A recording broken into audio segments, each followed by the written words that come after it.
Bueno, hoy nos estrenamos en el Facebook de Hablemos en la Esquina. Aquí pueden ver los videos anteriores de los conversatorios anteriores que hemos hecho y bueno, por primera vez estamos transmitiendo en el Facebook, por el Facebook Live. Listo.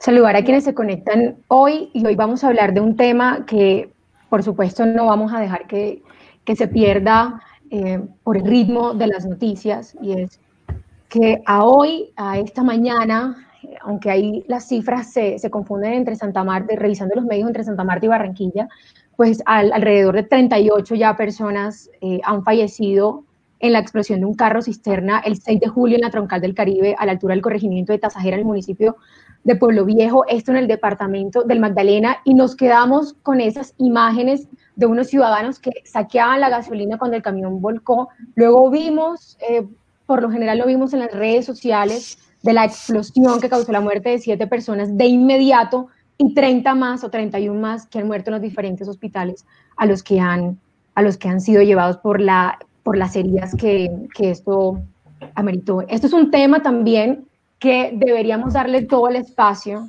para conocer más a fondo, más allá de lo que vimos en las imágenes de los medios de comunicación. Y para esto lo vamos a hablar desde diferentes espacios, desde el enfoque antropológico, desde la situación de Ciénaga Grande del Magdalena, que es su principal sustento, si lo es o ya no lo es, del vínculo de la pobreza con la violencia y el paramilitarismo, si hay capacidad institucional, cuál ha sido la gestión pública en este corregimiento.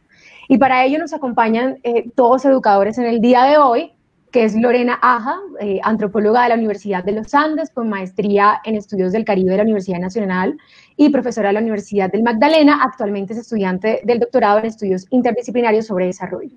Nos acompaña Sandra Vilardi, bióloga marina, doctora en Ecología y Medio Ambiente. Actualmente es profesora del área de sostenibilidad de la Facultad de Administración de la Universidad de los Andes y directora de Parques Como Vamos. Y por supuesto nos acompañan los profesores que siempre están en este espacio, que es Luis Trejos, doctor en Estudios Americanos, y Ángel Tuirán, doctor en Derecho, que ya en unos segundos se va a conectar.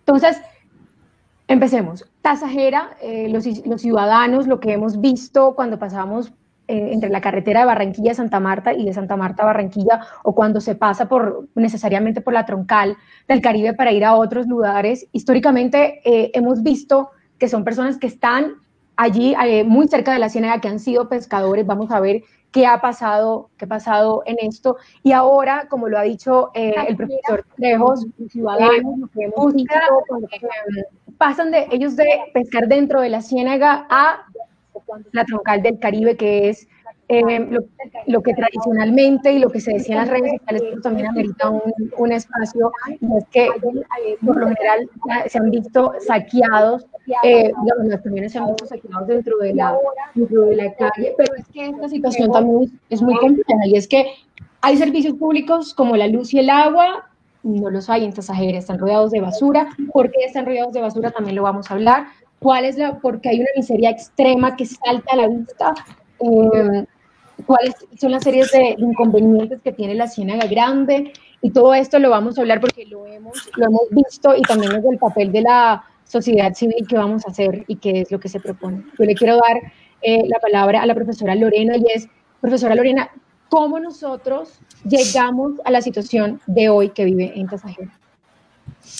Bueno, ahí hay que considerar varios elementos de este espacio, y primero que todo el hecho de que es un territorio de una alta complejidad ambiental, en donde pues tenemos la Ciénaga Grande de Santa Marta, el mar y la Sierra Nevada de Santa Marta. Por esta característica territorial, los procesos de establecimiento, asentamiento de las poblaciones en esta zona no son tan sencillos, no es fácil, digamos, adaptarse a un lugar, digamos, con esta complejidad, donde tenemos cambios en estas dinámicas muy relacionadas, digamos, con el agua, con todo lo que le pasa a la ciénaga. Entonces, si nosotros miramos, aunque en estas zonas han sido habitadas desde épocas prehispánicas, sí hay referencias desde la arqueología de cómo todas estas áreas de la Ciénaga pues fueron ocupadas y explotadas durante muchos, muchos siglos. Pero por poblaciones que, digamos, pasaban por allí, estaban por temporadas, ¿sí? Poblaciones que se estaban moviendo. Entonces, en torno, digamos, a la explotación de los recursos marinos, de los recursos de la pesca, y también la explotación de algunas zonas de la Sierra Nevada. La movilidad fue cambiando en relación a los procesos de desarrollo en la región. La construcción, digamos, de la infraestructura de las carreteras, por ejemplo, cambió radicalmente como estos patrones de movilidad que se tenían. Y en algunas zonas también la expansión pues, de cultivos y de sistemas productivos pues, agroindustriales, que fue dejando algunas poblaciones pues, sin tierra, entonces dependiendo exclusivamente de los recursos pesqueros.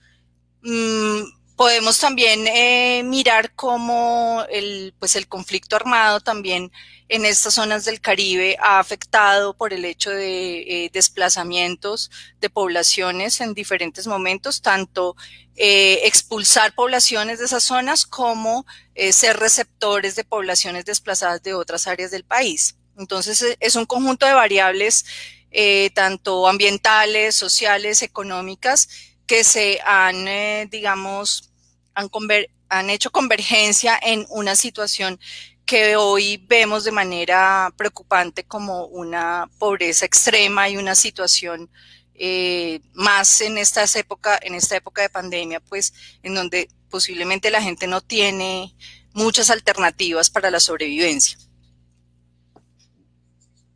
Sí, profesora Sandra, está Tasajera cerca, al lado pues, de la Ciénaga Grande, y se dice que ellos tradicionalmente han sido pesqueros. ¿Qué pasa en la Ciénaga Grande? ¿En qué momento hay un quiebre en que la ciénaga dejó de dar una ciénaga que uno creería por lo grande, porque uno no cree también tampoco que los recursos no cree que son inagotables? ¿En qué momento hay un quiebre entre el estilo de vida en lo que ellos estaban sobreviviendo a pasar a lo que estábamos diciendo inicialmente? ¿Qué pasa en la Ciénaga Grande de Magdalena? Sí, Andrea, fíjate que esa es una percepción, hay como una idea general de que la Ciénaga todavía sigue siendo un lugar próspero para la pesca y que al frente está el mar y como así que la gente es tan pobre al lado de dos lugares tan ricos como el mar y la Ciénaga.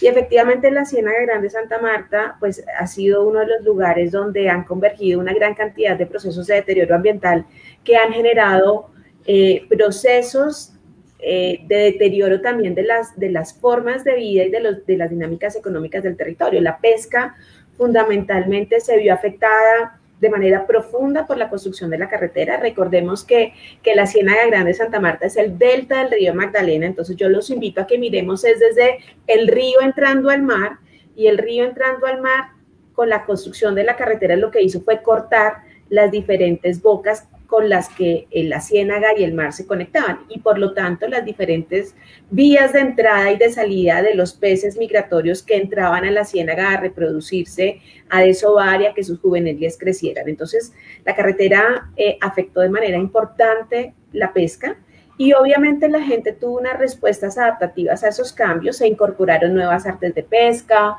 se aumentó el esfuerzo pesquero, y entonces también eso tuvo como un efecto de retroalimentación negativa en el que la captura, la cantidad, la diversidad de la pesca disminuyó.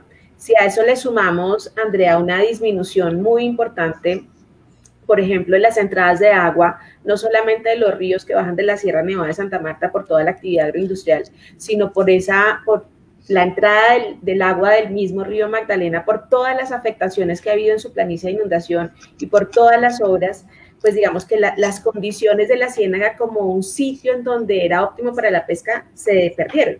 Pero yo te quiero recordar que además y se perdieron en 2 décadas. Nosotros tenemos reportes de estadísticas del año 67 en donde se capturaban fácilmente 27.000 toneladas de pesca, y en las épocas más duras de la crisis de la Ciénaga Grande de Santa Marta, por allá en el año 87, tenemos reportes de 1.800 toneladas. Digamos que son 2 datos que nos muestran por lo menos un 90% de la reducción de la captura de la pesca en 2 décadas. Eso es un colapso económico en cualquier lugar del mundo.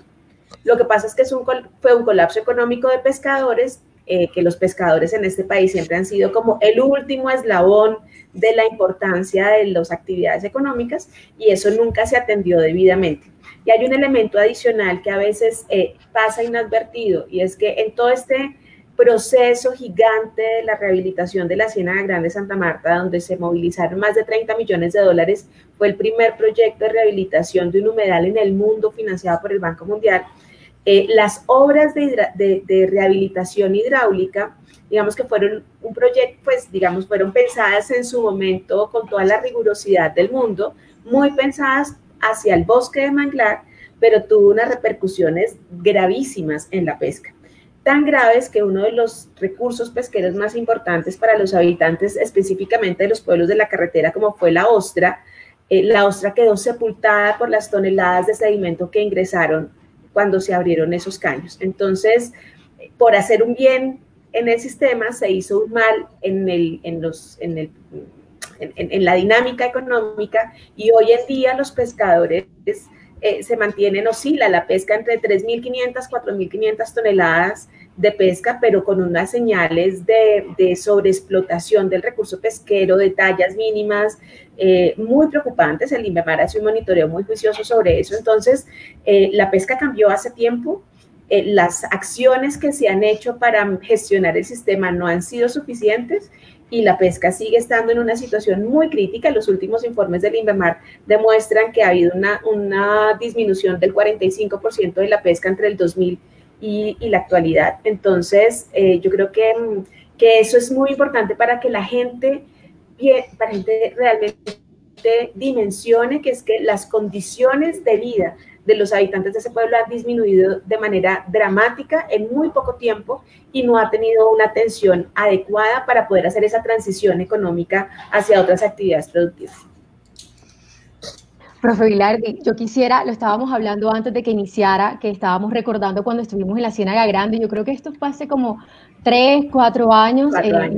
4 años. Fuimos con el ministro de Agricultura, con el super de registro, parques naturales. Fue toda una travesía, inició casi alrededor de las 5:30 de la mañana, en la que fuimos toda una comitiva en ese momento del gobierno nacional, y fuimos porque se cortaron unas cercas del desvío del agua, creo que era de agua dulce, que se iba para algunas fincas que estaban allí ubicadas. Estábamos contando que fue una anécdota, la pasamos todo el día allá conociendo la ciénaga. Sandra nos explicó un montón, la profesora Sandra nos explicó un montón de cómo estaba funcionando, pero esto también tiene que ver con toda la situación que está pasando en Tasajera, es decir, ese desvío del agua, no sé, me dice si no es la palabra correcta, pero siento que es un secuestro del agua, lo que ha causado también lo que está pasando en Tasajera. Si lo hablamos un poquito sobre lo que está pasando en el Magdalena, de estas fincas que están alrededor de la Ciénaga Grande. Sí, Andrea, fíjate, la Ciénaga Grande de Santa Marta, bien lo explicaba Lorena, es muy compleja porque convergen 3 tipos de aguas diferentes.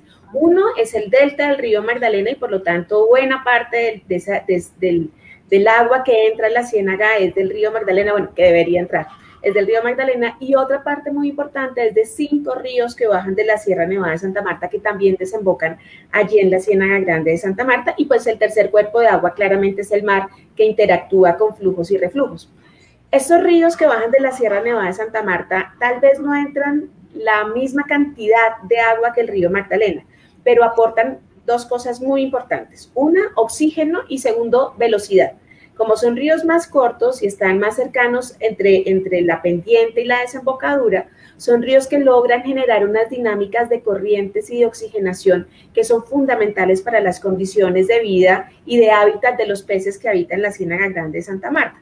Entonces, por ejemplo, cada vez que hay una mortandad de peces y salen pues algunos van a decir, no, es que esto ya es normal, se mueren los peces, digamos, eso no es normal, en un ecosistema no es normal que se mueran los peces.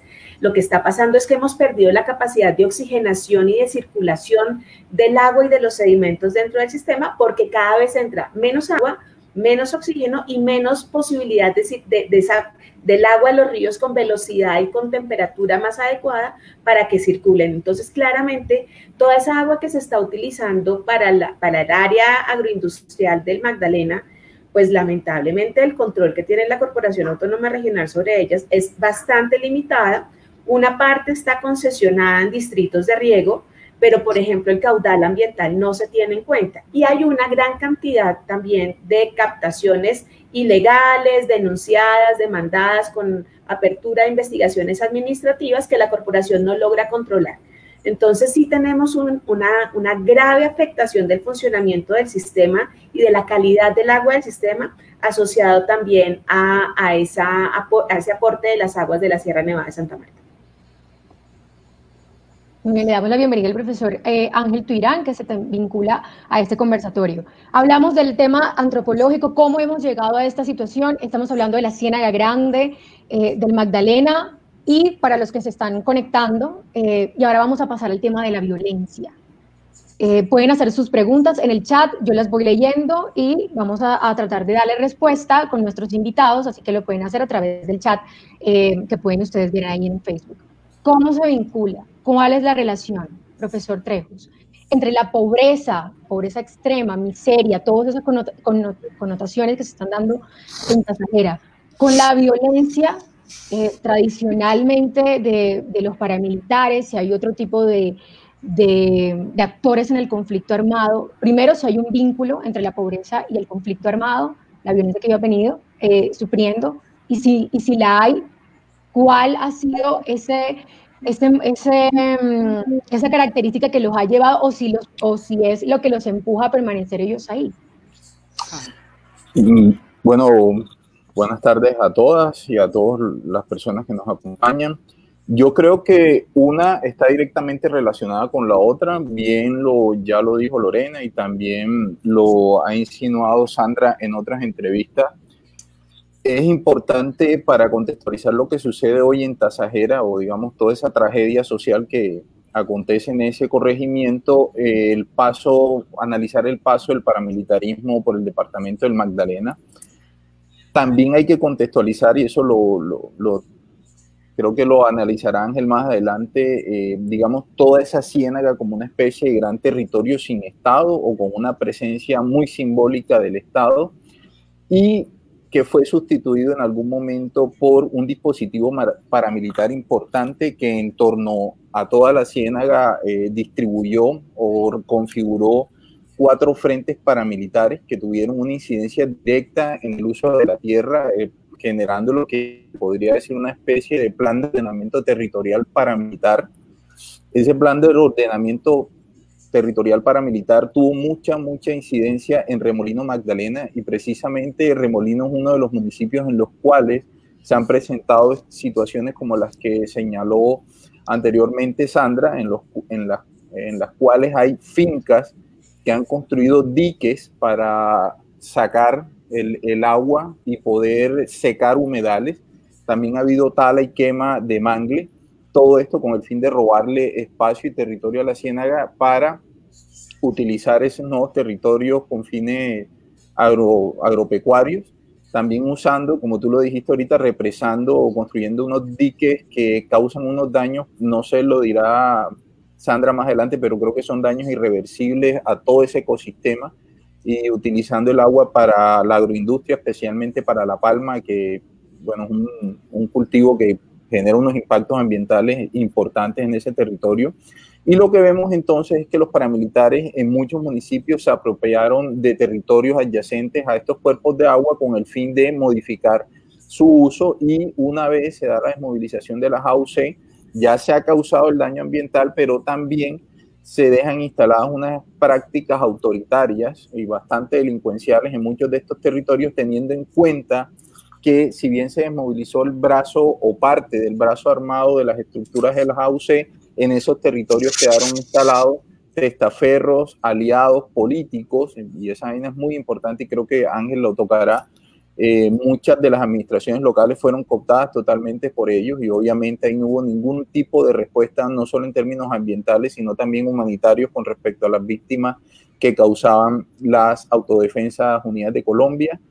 Todo eso terminó impactando, digamos, deteriorando ecológicamente la ciénaga y eso produjo un impacto en la disminución de la pesca, pero además también produjo desplazamientos masivos, especialmente de los pueblos palafísticos, y hay que recordar que solo la masacre de Nueva Venecia, ocurrida el 22 de noviembre del año 2000, produjo el desplazamiento de más de 3.000 personas, se habla de 500 familias, y un número importante de las mismas entonces llegó a engrosar estos cinturones en miseria en Sitio Nuevo, en Pueblo Viejo y en Ciénaga. Eso, entonces tenemos que también termina sumando a lo que decía Sandra de la contracción de este ciclo económico de la pesca o de la prosperidad que en algún momento generaba sustento a través de la pesca, termina configurando un escenario social bastante complejo en el cual hay un importante número de necesidades básicas insatisfechas y yo sí quisiera como hilar un poco fino acá porque gran parte del debate que se dio la semana pasada después de la tragedia giró en torno a argumentos muy moralistas y bastante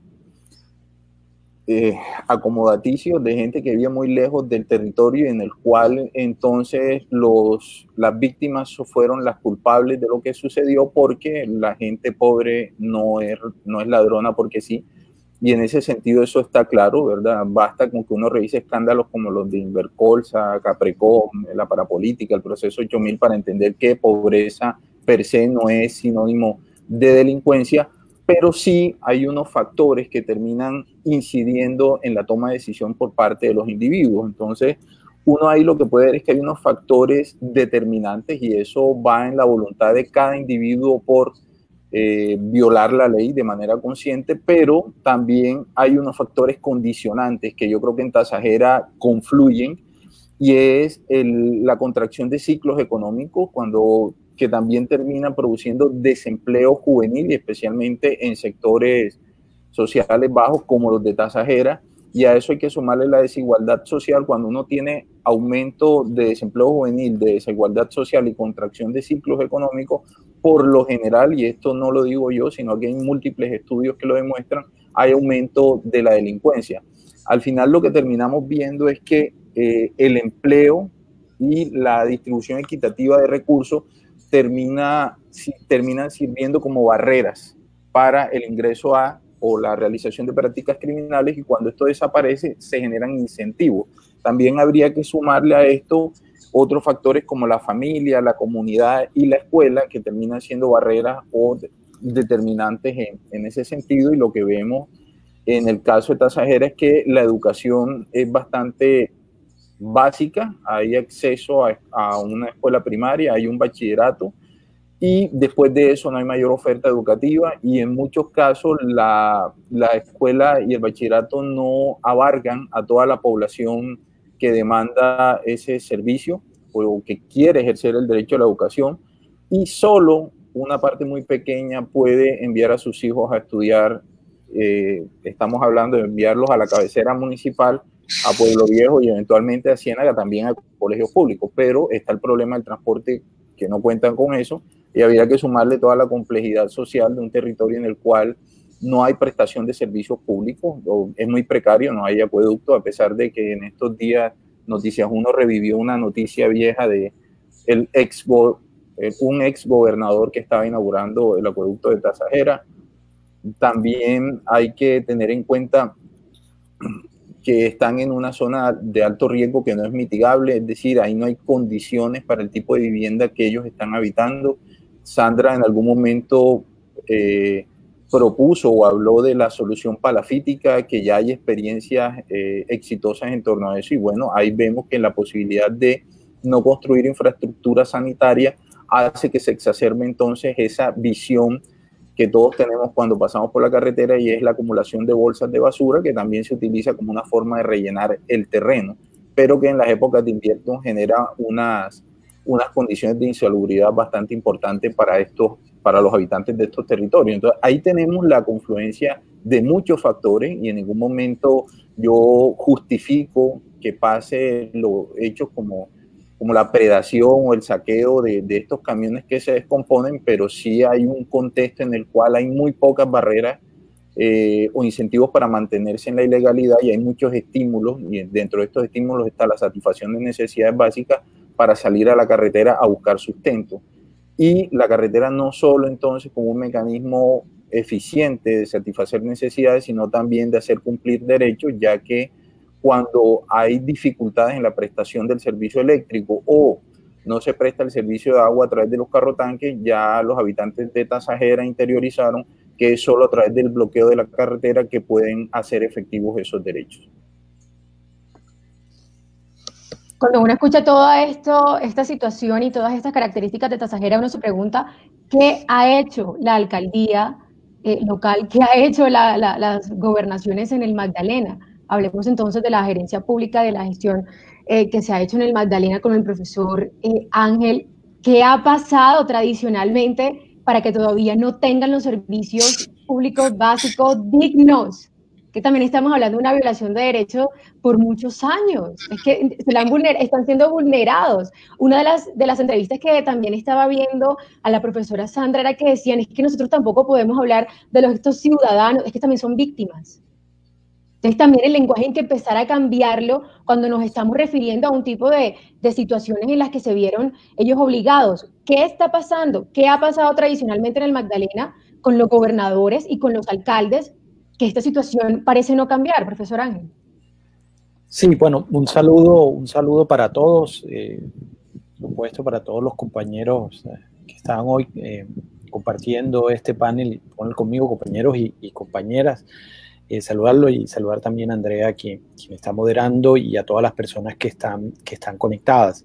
A ver, esta es una pregunta, yo creo que crucial en el sentido que los tomadores de decisión pública están ahí precisamente para que esto no se presente. Entonces, ¿qué es lo que sucede?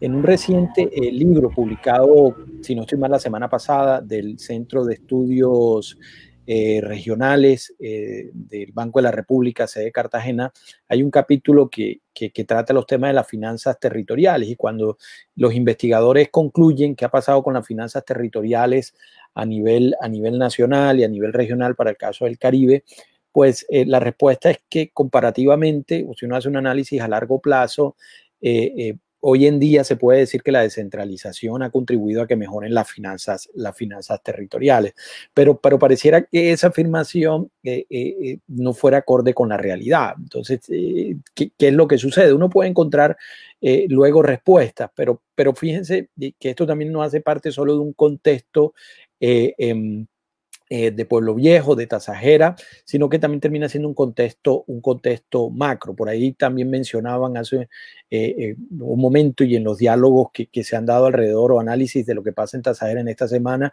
que también lo que sucede con Tasajera es que está ahí a la vista, ¿no? Pero en el Caribe y en Colombia hay muchos municipios con esa realidad.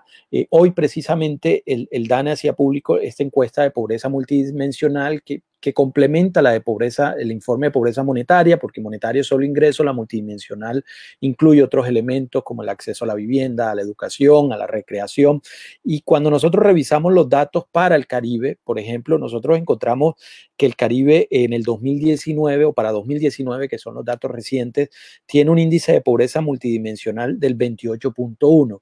El índice o la media nacional es del 17.5. Entonces, a pesar de los grandes esfuerzos que se hacen en superación de la pobreza multidimensional, en el Caribe como región normalmente estamos por encima casi que el doble en ocasiones cuando analizamos ciertos departamentos. Por ejemplo, el departamento del Magdalena para el 2019 tiene un índice de pobreza multidimensional, según datos, como decía, de hace un momento que presentó el DANE, del 31.6.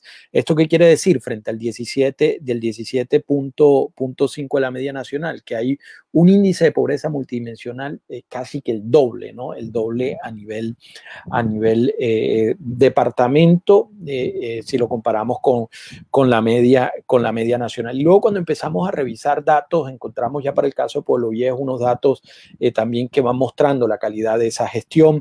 Por ejemplo, mencionaba Luis hace un momento lo relacionado con acueducto alcantarillado. El porcentaje de cobertura de acueducto en Pueblo Viejo es hoy del 12.43%. O sea, un territorio que tiene una población de alrededor de 32.188 habitantes, de los cuales en el área urbana está el 32.6% de su población, mientras que en el área rural, ahí se incluye Tasajera, está el 67% de su población, tiene solo cobertura en materia de acueducto del 12,43%, casi que un 10% del municipio cuenta con cobertura de acueducto. Y la cobertura, digamos que golpea aún más, pensaría, sin desmeritar lo grave que es que solo el 12% tenga cobertura en acueducto, es el alcantarillado.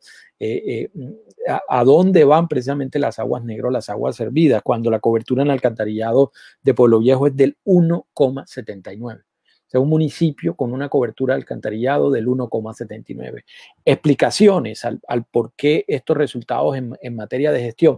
Pues uno tendría que analizar varios elementos. Yo creería lo principal es encontrar o revisar lo que ha sucedido en materia de instituciones políticas o de estructuras políticas en el Caribe colombiano, a lo cual el Magdalena, y en este caso Pueblo Viejo, no puede ser ajeno, ¿no? Y pasaría por cómo estos recursos que llegan al territorio normalmente son recursos que son instrumentalizados a través de prácticas clientelares, se desvían, bien sea por la intervención de actores públicos o actores privados a través de estos procesos de contratación, ¿no? Porque el acueducto que supuestamente es inaugurado hoy por hoy, son datos oficiales, datos del Departamento Nacional de Planeación, con base en el censo, con base en la Superintendencia de Servicios Públicos, registran que hay una cobertura del 12% en ese municipio. La única explicación para este caso es que estos recursos no han llegado a los destinatarios y que se han perdido o han sido utilizados en asuntos diferentes a los que son destinados, y muy seguramente han sido precisamente temas relacionados con las transacciones de tipo clientelar. Lo otro es qué pasa con la ciudadanía, ¿no? Y a veces en estos territorios, dada esta precariedad en materia institucional, en materia de servicios públicos, podemos luego revisar también los temas, por ejemplo, de educación. Si bien hay un colegio, lo mencionaba Luis, que cubre bachillerato o que cubre primaria, en términos de cobertura en educación, el municipio alcanza un 36% de cobertura en educación. Entonces, por ahí vamos entendiendo qué es lo que pasa en materia de construcción ciudadana. Normalmente, para hablar de sociedad civil, inicialmente uno empieza a reflexionar sobre la calidad de la ciudadanía. No puede ser, digamos, un poco más atrevido y plantearse si hay ciudadanía. Y creería que en estos escenarios ese proceso de construcción de ciudadanía queda muy al pendiente, porque hay unas necesidades que resultan instrumentalizadas y esa relación, en un principio candidato o actor con poder, entra en el marco de la instrumentalización, porque si revisamos los resultados en materia de participación electoral, encontramos que hay una participación aceptable en los términos de participación versus abstinencia, ¿no?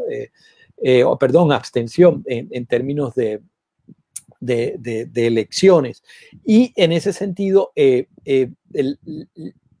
incentivo para participar en ocasiones es un incentivo del momento, no es un incentivo, digamos, a largo plazo de entrega de resultados, de entrega de política pública, sino un incentivo que va relacionado con la instrumentalización de la votación, posiblemente la compra de votos o la entrega de la entrega de algún bien, ¿no? De algún bien para obtener esa votación. Yo creía que estos son elementos a revisar, elementos, como digo, relacionados con la calidad de la ciudadanía, por un lado, y de cuáles son esos procesos que llevan en ocasiones al triunfo electoral, ¿no? Porque Pueblo Viejo y el Magdalena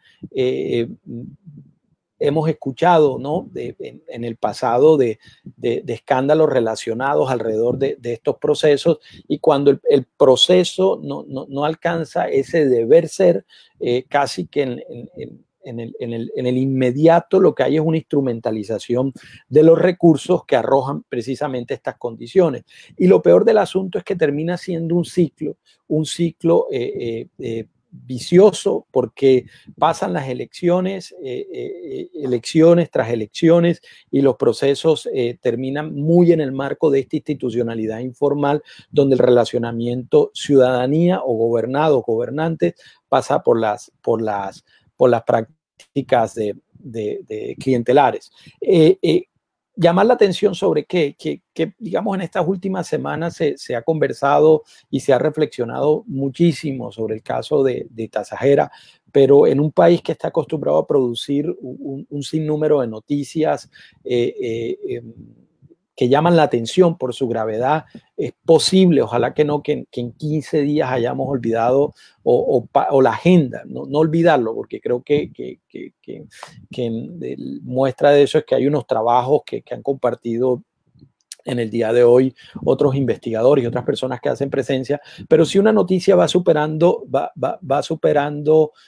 a otra, y es posible que esos focos de atención, esa manera o la forma como entra la agenda, muchas veces las grandes problemáticas sociales, producto de la mediatización, volvemos los ojos sobre una población en particular, y demandan desde esa población la atención o la respuesta en materia de producción pública, ya no se dé, y volvamos a otro titular relacionado posiblemente con la pandemia, y este municipio y este corregimiento siga viviendo unas condiciones, o sigan viviendo estas poblaciones en unas condiciones que a todas luces son condiciones de vulneración de derechos, y sobre todo de no garantía o de no existencia de producción pública, que ponen en entredicho también al Estado colombiano mismo como productor de política pública. Entonces, para agregar inicialmente esos elementos a tu pregunta de qué sucede, ¿no? Que ahí están las cifras, y lo otro es asociarlo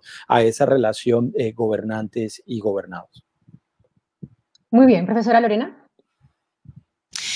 Bueno, yo quería pues proponer una visión que puede ser un poco paradójica frente a la percepción que estamos teniendo sobre esta área, esta región, este corregimiento de Tasajera, y es que parte de lo que se invisibiliza, digamos, con este tipo de noticias y también con la aproximación, digamos, a entender cómo vive las poblaciones de esta zona, tiene que ver con que tenemos, digamos, unos parámetros de cómo consideramos que debe funcionar la sociedad, ¿sí? Dentro de pues esto que estaba explicando el colega Ángel, frente a la noción de desarrollo que está establecida y, bueno, los estándares. Pero hay una riqueza, ¿sí? Se habla de una pobreza, de una miseria, pero también hay una riqueza en la población y en este territorio que tiene que ver con elementos culturales que particularmente en los últimos años se han ido valorando un poco más, pero yo quiero hacer énfasis en esto porque son poblaciones que viven en zonas que son de una complejidad muy alta para vivir. O sea, piensen ustedes en vivir en el agua, ¿sí? O en unas zonas en donde el clima, no hay, digamos, suficientes elementos, como ya se ha mencionado, digamos, para tener esas condiciones de bienestar establecidas, digamos, en nuestro modelo de desarrollo. Entonces, hay, por el contrario, una riqueza en creatividad, en recursividad, en lograr haber permanecido en estos lugares a pesar de todas las condiciones adversas, tanto en lo político como en los procesos de deterioro ambiental, que me parece que es importante mencionar porque siempre nos quedamos como con el el lado de la historia más negativo y dejamos de ver entonces la gran cantidad, por ejemplo, de producción musical. Si nosotros pensáramos, por ejemplo, el Carnaval de Barranquilla, no sería lo mismo sin la gran cantidad de creadores que están en todas estas regiones del Magdalena, incluyendo Tasajera. Entonces, digamos que es otra perspectiva que me parece que es importante, que cuando una tragedia visibiliza un territorio, poder transformar ese mal en algo que resulte bien, es decir, como allí hay, por ejemplo, yo trabajo en estos últimos años con una asociación de pescadores artesanales en Isla del Rosario, muy cerca de allí de Tasajera, otro corregimiento, en donde, por ejemplo, ellos ante esas dificultades, por ejemplo, en la pesca, empezaron a hacer piscicultura y han ido manteniendo un proceso de organización, de planificación, o sea, con muy pocos recursos y con muchas dificultades, pero han mantenido por 20 años una organización que cuando tú estás allá y te ofrecen un pescado sacado de su cultivo y le cuentan a uno la historia de cómo se organizaron y cómo han superado no solo esta tragedia, muchas tragedias que ha vivido ese territorio, pues uno piensa, aquí hay unos valores y hay unas formas de organización social que han logrado resistir a una situación de una adversidad muy grande. Entonces pienso que ese otro elemento debemos rescatarlo y visibilizar también, digamos, las apuestas y las experiencias que la población de Pueblo Viejo viene realizando. Un elemento, por ejemplo, con todos los problemas de contaminación ambiental de la Ciénaga, muy relacionado con estos temas estructurales que ya hemos hablado de que no hay agua, entonces la gente termina pues comprando agua en los carrotanques o consumiendo agua en bolsa, esas bolsas terminan, ese plástico termina en la Ciénaga y la gente ha empezado, los pobladores, a decir, bueno, tenemos que empezar a transformar estas situaciones y a pensar en cómo ya no podemos ser pescadores porque los peces se han acabado, hacemos cultivo de peces, pero también empezamos a hacer procesos de reciclaje, por ejemplo. Entonces, ahí yo rescataría, digamos, de toda esta situación y trataría de que viéramos que si bien hay una pobreza y una miseria económica y unas condiciones, digamos, de ciudadanía, como decía el compañero, también hay un potencial muy grande de creatividad y recursividad en esta población que deberíamos es darle la vuelta y ver, bueno, qué oportunidades o qué propuestas se pueden generar con ellos a partir, digamos, de esta situación crítica por la que se está pasando en este momento. Profesora Sandra. Sí, yo creo que es muy valioso lo que menciona Lorena sobre el capital social que hay allí y todo el acervo cultural de la cultura anfibia, de poder conocer los flujos del agua y los ciclos del agua, que está muy frágil.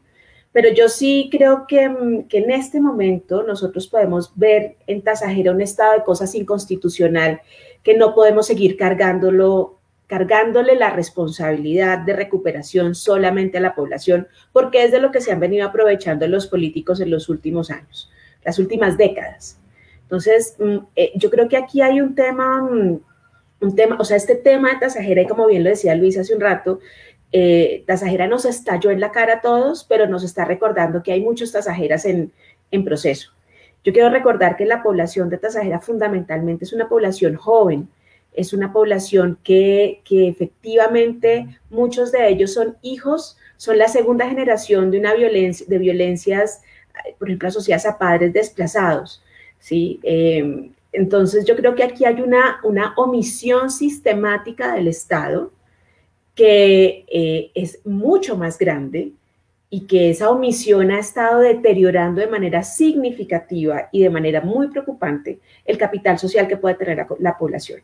Y a mí lo que me preocupa de manera muy importante es efectivamente ese cambio, el cambio poblacional, el cambio en la generación, porque es que al ser la mayoría jóvenes, Obviamente ese acervo cultural, esas redes, esos conocimientos cada vez van permeando menos sus formas de vida y ellos lo que han tenido que hacer es responder adaptativamente al cambio. Alguien nos hacía una pregunta ahorita en el chat sobre por qué unos sí y otros no, porque unos fueron al camión y otros se quedaron en su casa. Y yo creo que esa es una pregunta muy válida que mucha gente se hace, pero tiene que ser la respuesta tiene que ser desde reconociendo la historia del deterioro del capital humano que lleva décadas allí y en donde la percepción del riesgo de la gente cada vez es menor en la medida que la supervivencia depende de cosas cada vez que ellos tienen menos control. Lo decía Lorena, ya la pesca no es lo mismo. O sea, muchos de esos muchachos que salieron corriendo a pescar una oportunidad en la carretera, están buena parte del tiempo en el mercado de los pescadores a ver si alguien llega con algo para poder arreglarlo y ganarse 1,000 o 2,000 pesos, ¿cierto? Entonces acá hay un tema de cómo cambia la percepción del riesgo en la precariedad que cada vez es mayor. Entonces yo creo que aquí hay un tema muy crítico para reflexionar no solamente en lo que está pasando hoy en día en Tasajera, sino en los otros tasajeras de los que está lleno este país, que siguen sin ser atendidos, que siguen siendo pueblos y jóvenes que se han criado y que son hijos de no solamente de la violencia de este país, sino del deterioro ambiental que está muy ligado y de las omisiones del Estado en cuanto a que tenemos un Estado también donde la burocracia, la corrupción se ha tomado esto de una manera tan dramática. Entonces yo creo que es importante visibilizar que allí hay un capital importante social, pero que está muy frágil, está en un riesgo muy alto y que aquí lo grande y la responsabilidad grande y de las omisiones del Estado está muy claramente definido en todo eso, que no hay agua, no hay educación, no hay salud, y ahí hay un estado de cosas inconstitucional. Sí, voy a leer 2 comentarios que nos hacen en el grupo de Facebook, en el chat. Doris Elena Tobar nos dice, la violencia estructural permanente en el territorio puede ser una de las características, y Sui Claro nos dice que va muy ligado a esta pregunta que les quiero hacer a todos, y es, por donde uno mire a Tasajera hay basura, pobreza, desolación. ¿Cuál sería la política pública ajustable al corregimiento, teniendo en cuenta que la población se encuentra además en un territorio inestable? Después de lo que pasó en Tasajera me llegaban unos comentarios y nos decían, ¿qué podemos hacer por Tasajera? ¿Será que vamos y limpiamos la basura? Y yo decía, pero es que la basura es como lo que sostiene las casas. Bueno, ¿y qué se puede hacer para ponerles el agua? Pero el acueducto ya no estaba inaugurado, ¿cómo vamos a poner la luz? Bueno, pero entonces vamos y le ponemos los colegios, sí, pero uno cómo hace, hay unos colegios, pero no alcanza, pero ¿cómo llega uno? Es decir, uno ante la tragedia, ¿qué puede hacer uno? No solamente, además de la pregunta que nos están haciendo, que también es desde las políticas públicas, pero desde la sociedad civil, ¿qué puede hacer uno? Es que uno también siente, y lo estoy diciendo de manera muy personal, que se siente uno maniatado ante todo este tipo de situaciones. Además, un paréntesis, que nos hubiese encantado hablar también sobre el tema de los medios de comunicación, y es que, como lo decía Alberto Salcedo cuando escribió sobre la masacre en El Salado, era que los pueblos en Colombia se conocen por sus masacres, porque en el mapa uno no sabe dónde queda El Salado, ni dónde Montes de María, uno nunca sabe dónde queda Tasajera, hasta que le ubican a uno en que queda aquí, es lo que tú pasas cuando te vas de paseo a tal lado, cuando viajas por la costa, y hoy está en el mapa por las tragedias.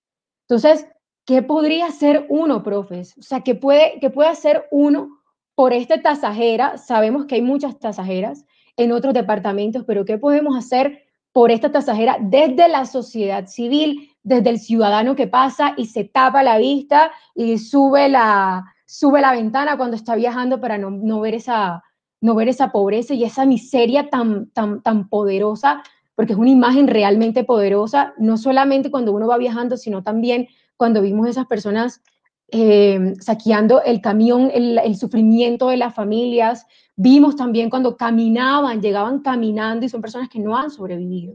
Entonces, ¿qué podemos hacer desde la sociedad civil? Apoyar, aportar, profesor Trejos.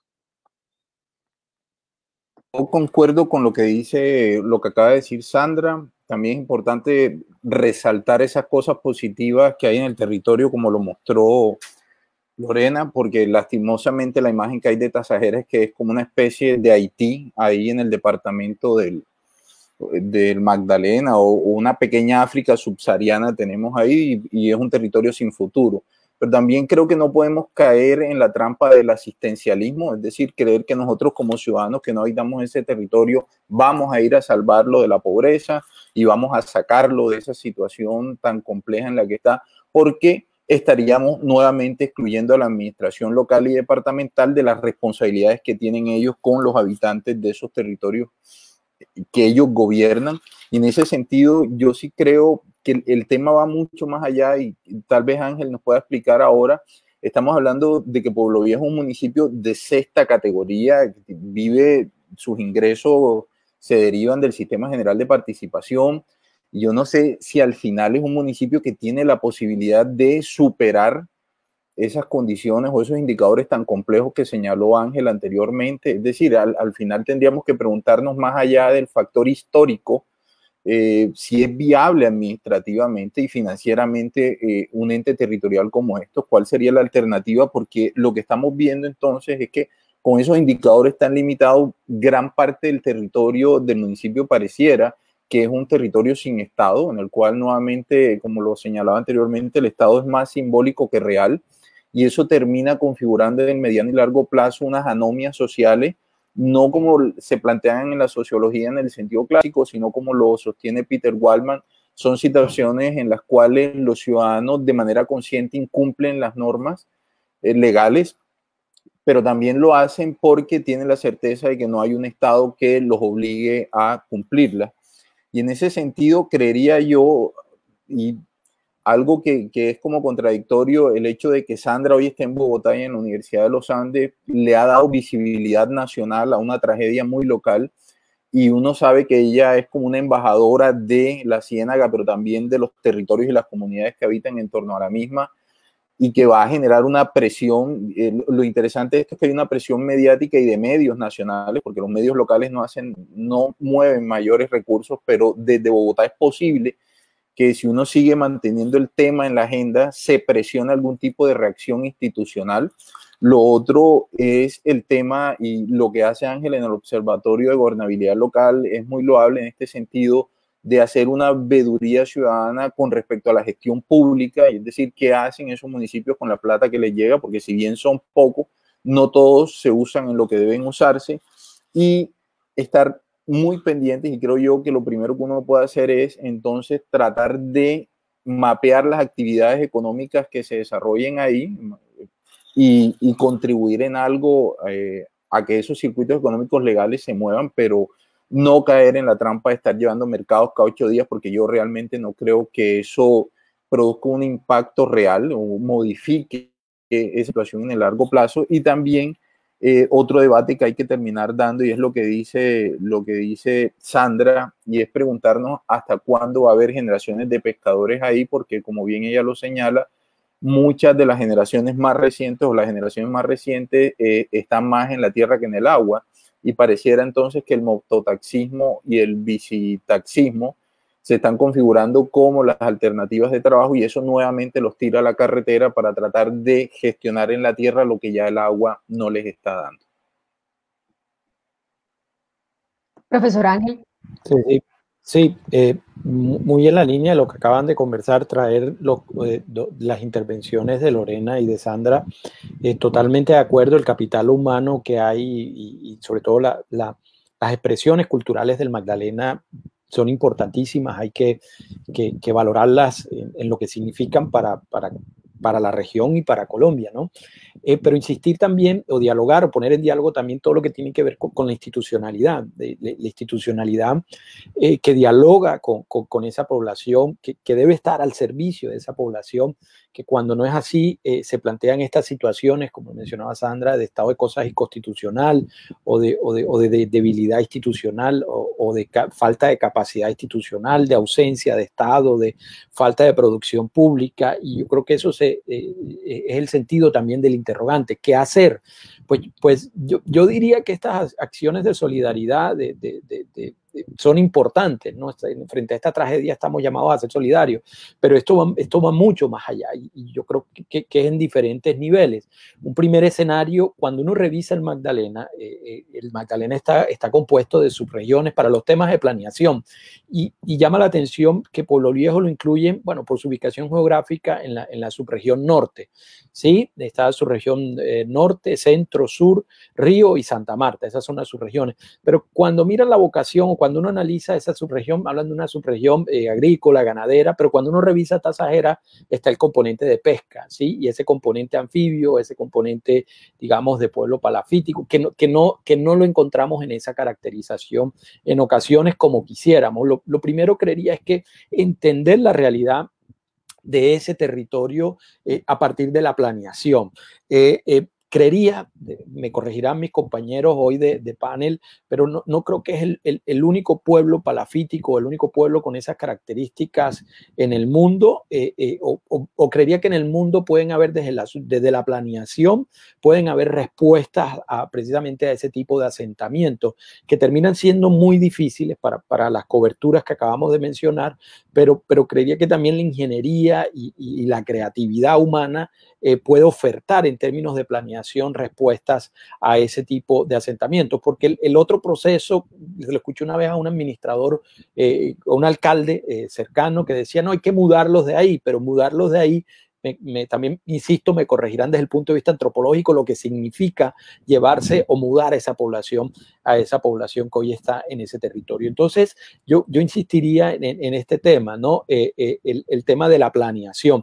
Y hay una solución que genera mucha polémica y es la carretera, ¿no? La troncal del Caribe y la propuesta no nueva, una propuesta ya que tiene muchos años y es el viaducto que sería la clave para que el territorio recupere su vocación. Lo otro es entender, lo preguntaba Luis, si uno revisa en términos de gestión pública la viabilidad del municipio y de su área rural, uno diría, no hay viabilidad, porque cuando revisamos en términos de gestión, el dato lo que dice, y ojo, vamos a ponerlo en contexto también, no el dato frío, es que en gestión, en términos de recaudo de tributación, pongámoslo de cobro de catastro, es bajísimo, muy seguramente porque está asociado a la poca producción, digamos, que hay en ese territorio y quién paga tributos si no hay producción, ¿no? Entonces, una administración que vive muy seguramente de los giros que se hace a través del Sistema General de Participaciones para Salud, Educación y Agua Potable, pero cuando se agrupan los municipios para estos temas de análisis de las condiciones institucionales en el territorio, el Departamento Nacional de Planeación agrupa las ciudades capitales y luego agrupa los municipios de 1 a 5. Pueblo Viejo está en el grupo 5 y en una categoría baja, o sea, está en el grupo más bajo de condiciones o de capacidad institucional y dentro de ese grupo tiene una categoría baja.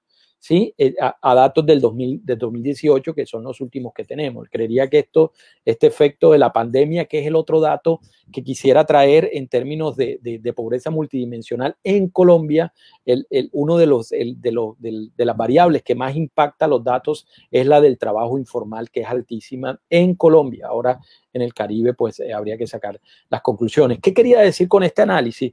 Que yo creo que también estos modelos de gestión muy homogéneos para toda Colombia, para todos los municipios de Colombia, terminan no dando respuestas para la característica del territorio, para la característica de un territorio como Pueblo Viejo y un corregimiento como Tasajera. Aquí se necesita una visión diferenciada de lo que es Colombia por regiones y de las regiones mismas. Entonces, una vez más pasa por decisión de política pública, por decisión de los administradores o los gestores públicos para ese territorio, asociado al otro elemento, y es qué pasa con los recursos. Un momento. ¿Están escuchando al profesor Ángel? Se nos cayó. Se nos cayó un segundo. Ahora sí. Ahora sí. No, les decía para cerrar que aquí tiene que entrar el departamento también y el nivel central a intervenir en el municipio. Dejárselo todo al municipio en términos de gestión sería en el corto y mediano plazo, quizás en el largo no encontrar resultados porque hay temas ya de gerencia que que hacen complicado superar esa situación. Y volviendo, de pronto no se alcanzó a escuchar a los temas de planeación del territorio y a un enfoque diferenciado de la gestión pública, porque nuestro modelo es muy homogéneo y normalmente pide resultados muy parecidos para los 110 o 112 municipios que tiene Colombia. Aquí se necesita un trazo diferenciado, como para el resto de municipios que tienen condiciones muy parecidas a las de Pueblo Viejo y zonas rurales también, como el caso de Tasajera. Profe, hay una pregunta aquí que nos están haciendo sobre el tema de los recursos. También se lo puedo dejar para que lo contesten las profesoras Lorena y Sandra. Y nos dice Luis Franklin: declarar la ciénaga como paisaje cultural, incluyendo la vivienda palafítica o patrimonio natural, puede generar proyectos para que los pescadores y sus familias reciban ingresos por conservar dicho paisaje, patrimonio. Profesora Lorena. Sí, precisamente quería referirme a ese punto que Ángel mencionó al final y que en la pregunta de Luis Franklin nos da, digamos, también como una salida y una luz, y es que nuestros instrumentos de planificación están pensados para el territorio, pero sobre todo para la tierra, ¿no? Entonces, culturas anfibias, zonas en donde hay una dependencia total del agua, sea del mar, de la ciénaga, del río, no caben en esos instrumentos de planificación, muy a pesar, digamos, de que se ha ido tratando de incorporar, digamos, algunos modelos para organizar o hacer ordenamiento, digamos, de zonas como esta. Sin embargo, todavía es muy precaria la aproximación. Si uno mira, hay en otros países en donde ya se ha avanzado un poco, incluso en la posibilidad de que las poblaciones tengan derechos territoriales sobre zonas marinas, costeras o de ciénaga. Esto, digamos, es fuerte en términos de cómo está pensado en nuestro país este manejo territorial, porque aunque, por ejemplo, somos un 50% de mar en Colombia, pero la mayoría de los colombianos no tenemos una relación cercana con el mar. Es como, sí, el sitio para ir a pasar vacaciones y bonito, pero más allá de eso no. Entonces, creo que hay un tema estructural muy profundo en cómo se ha dado ese desarrollo de los instrumentos de planificación territorial en el país, que tendrían que cambiar para darle posibilidad a zonas como estas de generar formas de vida que realmente le proporcionen bienestar a la población. Y en este sentido, quería mencionar un segundo punto, es una aproximación a la construcción de la política pública de abajo hacia arriba. Voy a volver a mencionar la experiencia con la asociación CRIAPES, en el sentido de que estuvimos reunidos en un taller sobre innovación con varias entidades, Inbemar, CEINNOVA, la Universidad del Magdalena, y ahí pues nos conocimos y trabajamos en proyectos para generar innovaciones tecnológicas en estos territorios. Había gente de Tasajera, de los pueblos palafíticos, de Isla del Rosario, y ahí, digamos, en ese proceso, no cuando llega el paquete y el paquete tecnológico o la solución desde afuera y se impone, sino cuando se construye y se piensa el problema y la solución desde adentro con la gente, desde las categorías de la gente, desde la manera como también ellos conocen, entienden el territorio, pues surgen, digamos, unas posibilidades que pueden ser mucho más sostenibles, pueden salir del asistencialismo que mencionaba Trejos y pueden realmente empezar a generar unas transformaciones al interior, tanto de instituciones como de ya los grupos familiares, las asociaciones. Por ejemplo, en esta experiencia nosotros empezamos a trabajar sobre, bueno, ¿qué vamos a hacer con el plástico de la ciénaga? Esto lo recogemos, lo recolectamos, lo transformamos, bueno, y ahí surgieron varios prototipos e ideas que se empezaron a trabajar, y en ese proceso hicimos unas primeras limpiezas de ciertas áreas de la ciénaga, y solo con una sola vez que lo hicimos, resulta que la alcaldía de Pueblo Viejo mandó la máquina para recoger la basura de muchos de estos sitios. Entonces todos quedamos como, bueno, o sea, como que un solo paso generó un impacto en otros sectores que no estaban incluidos inicialmente en la experiencia. Entonces me refiero a que si nosotros, digamos, nos enganchamos desde ciertos elementos que generan unas dinámicas al interior de la población, se pueden llegar a construir cosas, pero tiene que ser con la gente que vive allí, ¿sí? No puede ser que aquí desde los escritorios de planeación de Bogotá se diseñen los proyectos y se lleven, porque ya sabemos, es experiencia de muchos años, que eso no resulta. Frente a la pregunta que hacen de si la posibilidad de determinar como patrimonio ese paisaje cultural, eso sería, digamos, una gran herramienta en la medida en que puedan ser la propia población la que maneje ese tipo de proyectos.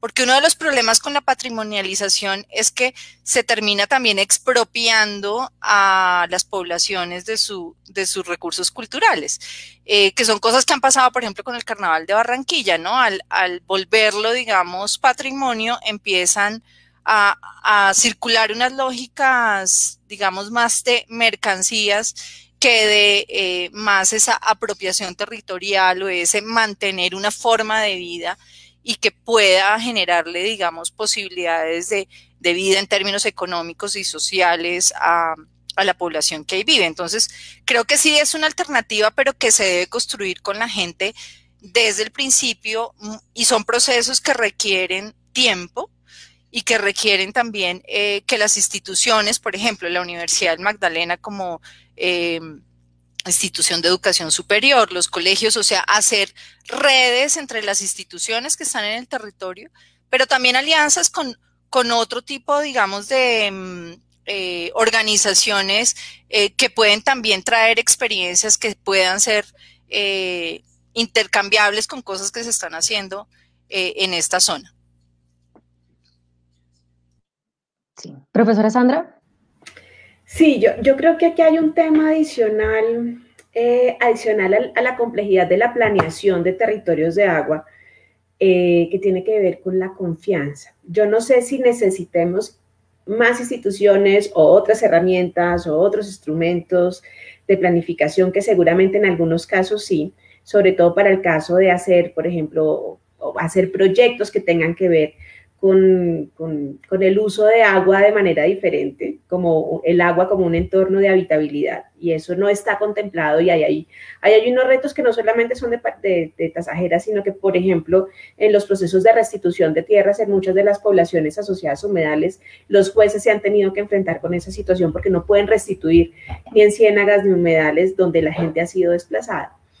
Yo creo que aquí hay un tema de confianza. Nosotros tuvimos la oportunidad hace un par de años en un proyecto muy lindo que se llamaban los diálogos de la Ciénaga, hacer un ejercicio de análisis de redes de colaboración y de conflicto con las instituciones públicas y varios de los actores, usuarios y habitantes de la Ciénaga Grande Santa Marta. Entonces, digamos que para poder implementar cualquier ejercicio nuevo de planificación o de respuesta, con la gente de allá, hay unos temas de confianza que hay que recuperar. Las redes de conflicto nos daban muy centralizadas en un par de instituciones públicas que tienen una alta competencia en estos temas, y las redes de colaboración nos daban supremamente débiles y dispersas. Entonces ahí hay un tema importante que revisar, y es algo que nosotros le habíamos propuesto incluso en su momento al pasado gobierno, porque la planificación de este territorio que es de agua, que es el delta del río Magdalena, que es un territorio muy sui generis, como hay otros en el país, requiere una planificación muy diferente, pero el Estado colombiano parece que no está muy por la labor de entender esas diferencias de la planificación territorial cuando hay complejidades de este tipo. Se propuso incluso para un mecanismo gestor integrador. En los años 90, cuando se hizo el proyecto Prociénaga, también se había diseñado muchas instancias de gobernabilidad, la Asamblea Pesquera, la Asociación de Municipios de la Ciénaga, pero lamentablemente todas luego fueron usadas en esa época oscura del paramilitarismo, cuando cooptó la institucionalidad pública del departamento, fueron utilizadas y hoy en día son casi inexistentes, porque el golpe fue muy duro de la credibilidad y la confianza. Entonces yo creo que ahí hay que reflexionar también sobre eso, sobre cómo reconstruir y cómo el Estado reconstruye la confianza entre sus propias instituciones. Y a la pregunta que nos hacía Luis Franklin sobre el tema de incluir una nueva declaratoria, yo te digo, hace 20 años se hicieron 2 ejercicios de declaratorias, también con ese fin de poder generar proyectos y tal, que fue la declaración del humedal de importancia internacional Ramsar y la declaratoria como sitio de importancia para el hombre y la biosfera, reserva de biosfera ante la UNESCO. Las 2 declaratorias las tiene la Ciénaga Grande de Santa Marta como mecanismo para poder gestionar proyectos y que esos proyectos pudieran diversificar las actividades económicas y garantizar y mejorar el bienestar de los habitantes de este territorio. Lamentablemente, hace 20 años fue la declaratoria de la Ciénaga Grande como humedal Ramsar, y hace 20 años la Ciénaga no tiene un plan de manejo del humedal Ramsar. No hay una sola inscripción, por ejemplo, en los usos del suelo de los municipios asociados a esta declaratoria. O sea, ahí hay unas omisiones profundas del Estado colombiano. Entonces, yo no sé si una nueva declaratoria realmente sea la respuesta, y discúlpame que yo no sea tan optimista, porque la verdad me parece que ya, o sea, que hay es que reconocer qué es lo que ha fallado y cómo el Estado colombiano responde ante eso que alguna vez apostó y hoy en día ya no lo cumple. Y hay un tercer tema que yo creo que es muy, muy importante también mencionarlo, y es que tiene que ver con cómo efectivamente el enfoque, así como lo decía Lorena, que tiene que ser construido con ellos, tiene que ser una construcción permanente, y muchas de las entidades que han estado ahí intentando también lamentablemente han estado muy como en el interés clientelista y como acaparador de recursos. Yo creo que se reconoce poco el trabajo colaborativo. Creo que se reconoce poco la necesidad de crear una malla de instituciones y una mejor gobernabilidad y un mejor acompañamiento en red para el territorio, precisamente por la complejidad. Y lo que uno ve un poco con el tiempo, yo llevo pues más de 2 décadas trabajando en el sistema, es efectivamente una muy poca colaboración entre las entidades y muy poco reconocimiento. Entonces, yo creo que la reflexión y el mea culpa es de todos. Yo creo que aquí la responsabilidad nos cae a todos. Y yo creo que aquí hay o sea, yo insisto mucho en el tema de las omisiones, porque aquí están, ¿no? Nos reventaron en la cara a todos. Sí, finalmente, unas recomendaciones finales para ir dándole cierre a esta conversación, y es: ¿qué va a pasar con Tasajera? ¿Para dónde vamos con Tasajera? ¿Para dónde va Tasajera y sus habitantes? Quisiera darle la palabra al profesor Ángel. A ver, bueno, muy complejo. Uno espera que esta tragedia de verdad sea el inicio de la intervención, en el sentido de lo que acaba de plantear Lorena y Sandra, con participación por un lado y de reconstrucción de esa confianza entre instituciones y población. Yo tengo el temor que expresaba al inicio. Hay un escenario fuerte actualmente, es este escenario de crisis sanitaria, la que se ha derivado una crisis social y económica, que posiblemente con el pasar de los días volvamos a esa atención exclusiva a los datos de contagio, de apertura, de reactivación económica, y salga de esta agenda sistémica el tema Tasajera y esta intervención, porque también lo han dicho, los estudios, las declaratorias se han dado antes, la mirada ha estado puesta sobre estos territorios, pero ha faltado esa intervención decidida y el otro elemento constante en el tiempo. Esto, creería yo, toma varios decenios, toma también varios periodos de gobierno.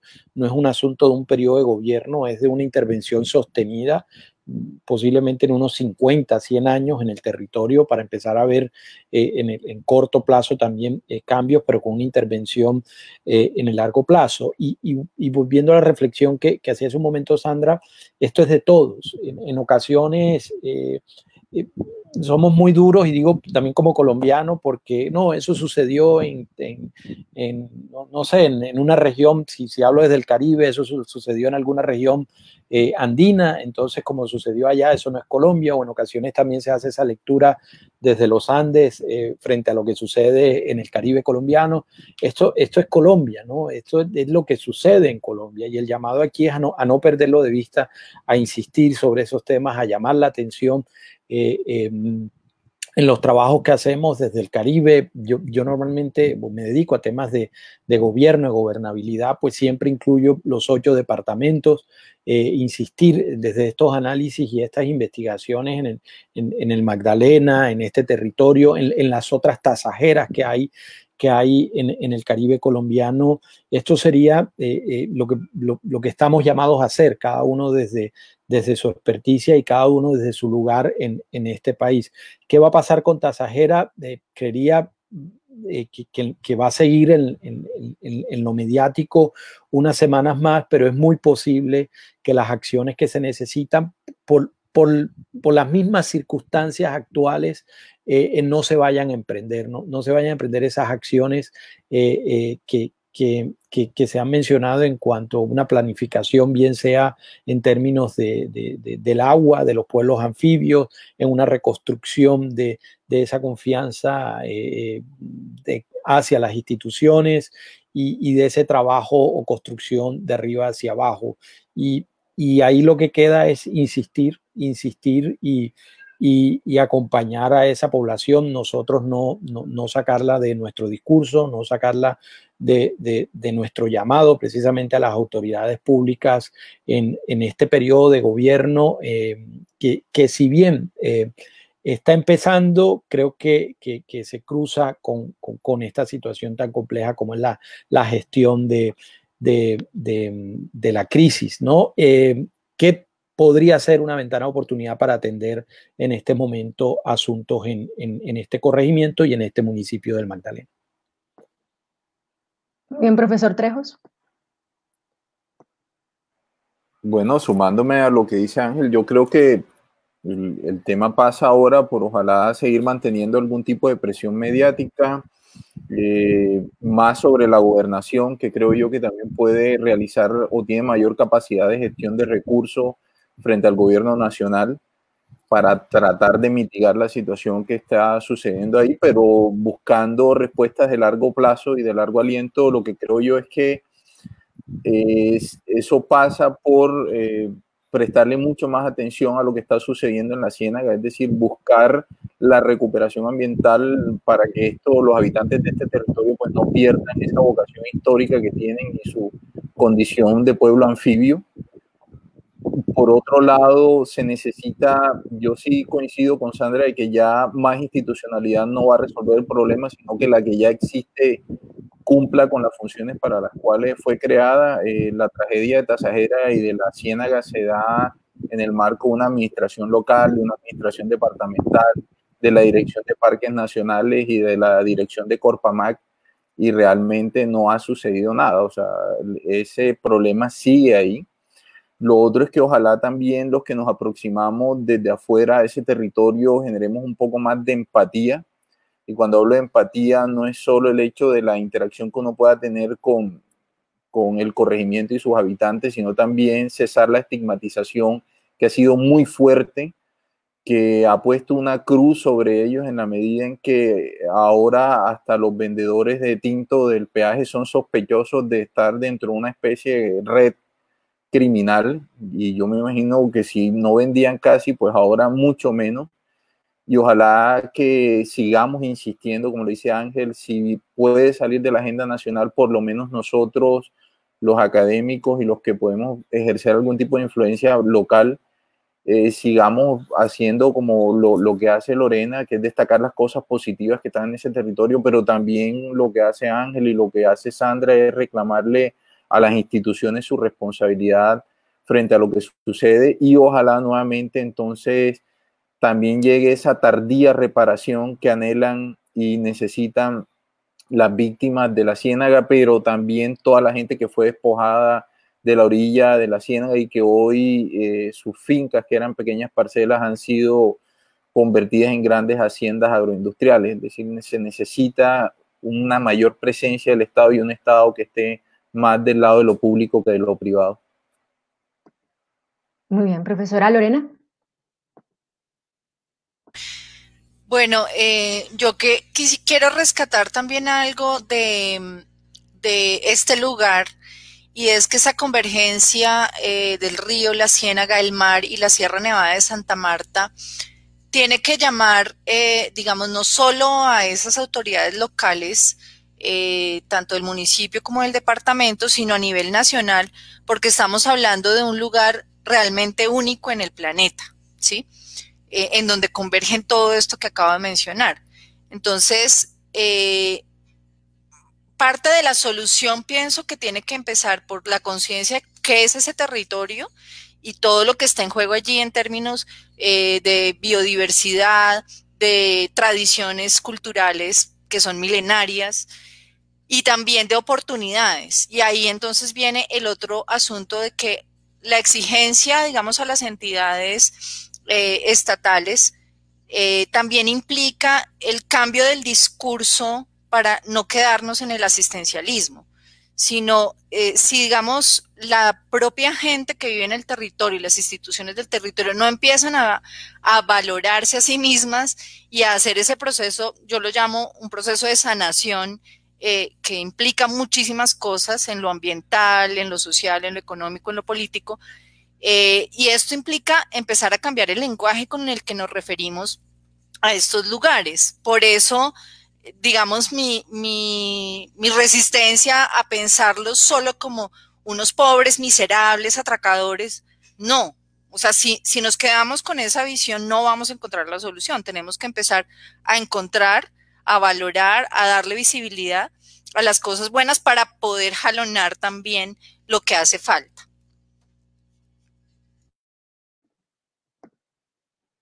Profesora Sandra.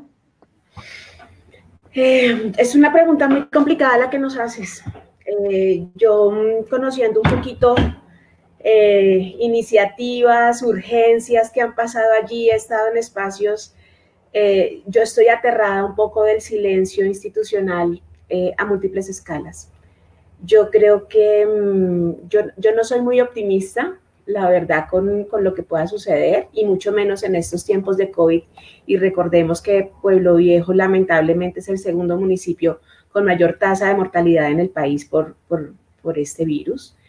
Yo siento que lamentablemente no estamos reaccionando. A mí realmente me aterra el silencio de muchas entidades públicas que deberían estarse pronunciando y activando mecanismos de atención, no solamente de la urgencia humanitaria que en este momento sufren tantas familias. Son más de 70 familias que están afectadas o porque sus miembros han sido víctimas, porque ya murieron o porque están hospitalizados o porque se quemaron y no alcanzaron a recibir ningún tipo de ayuda hospitalaria. Y son familias que se han quedado, mujeres viudas, mujeres muy jóvenes viudas, niños huérfanos muy pequeños o están a punto de nacer. Entonces yo creo que aquí la respuesta va a venir más de la sociedad civil. También soy consciente que mucha gente se ha mostrado muy solidaria para poder acompañar la tragedia de estas personas. Y yo creo que por ahí va a venir una respuesta un poquito más optimista, al menos para paliar el dolor de tanta gente que está sufriendo desde hace una semana. Ojalá las entidades públicas respondan de una manera articulada.